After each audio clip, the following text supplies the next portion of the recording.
তালতলী কাষ্ঠগাড়ি জনবহুল পাকা সড়কের বাঁশকাটা সোনারপাড়া ভাঙা কালভার্টটি যেন এখন এলাকাবাসীর গলার কাটা হয়ে দাঁড়িয়েছে।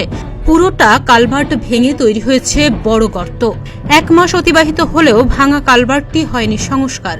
দুর্ঘটনার ঝুঁকি নিয়েই চলাচল করছে নানা যানবাহন সহ এলাকার সাধারণ মানুষ।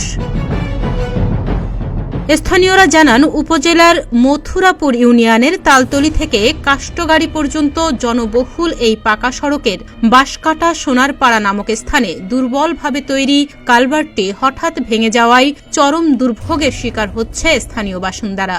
নহিলা মোড় থেকে কাষ্ঠগাড়ি পর্যন্ত যাতে রাস্তার মাঝখানে বাঁশকাটা সোনারপাড়া কালভার্ট একটা ভেঙে গেছে। গাড়ি নিয়ে যাওয়া খুব সমস্যা। অন্য গাড়িতে পার হতে পারে না। আমাদের ভ্যান যাত্রী নামে দিয়ে গাড়ি আস্তে ধীরে পার করা লাগে। কাঠ হয়ে ভাঙে পড়ে গেলে গাড়িরও ক্ষতি, ড্রাইভারেরও ক্ষতি, যাত্রীদেরও ক্ষতি। ব্রিজ যেটা নির্মাণ করার দরকার সেটাই করা লাগবে। প্রায় 3 কিলোমিটারের এই সড়ক দিয়ে প্রতিদিনই যাতায়াত করে নওগাঁ জেলার বদলগাছি উপজেলা সহ পার্শ্ববর্তী জয়পুরহাট সদর উপজেলার বিভিন্ন গ্রামের কয়েক হাজার মানুষ। জনগুরুত্বপূর্ণ এই সড়কের কালভার্টটি ভেঙে গিয়ে এখন তা মরণ ফাঁদে পরিণত হয়েছে। ভেঙে যাওয়া কালভার্টটি এখনো পর্যন্ত সংস্কারের উদ্যোগ নেয়নি সংশ্লিষ্ট কর্তৃপক্ষ।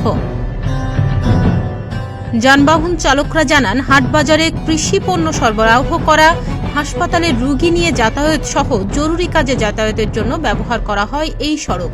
স্থানীয়রা সিমেন্টের ঢালাই করা 2টো পাটাতন দিয়ে কোনো রকমে অস্থায়ীভাবে চলাচলের ব্যবস্থা করেছেন। এই ব্রিজটা একবারে ভেঙে গেছে। বহু লোকজন চলাফেরা করে রাস্তাতে, মেন রাস্তা, লোকজন ভ্যান রিক্সা মোটরসাইকেল চলাচল খুবই সমস্যা হচ্ছে। হাট বাজারের সমস্যা হচ্ছে।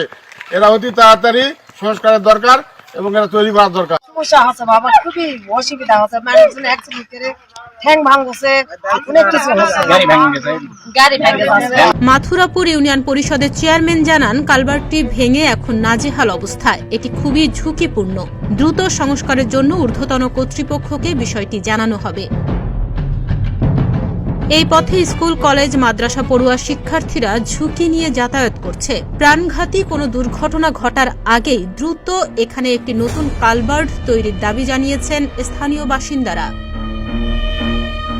তাহমিয়া ইয়াসমিন, প্রতিদিনের বাংলাদেশ।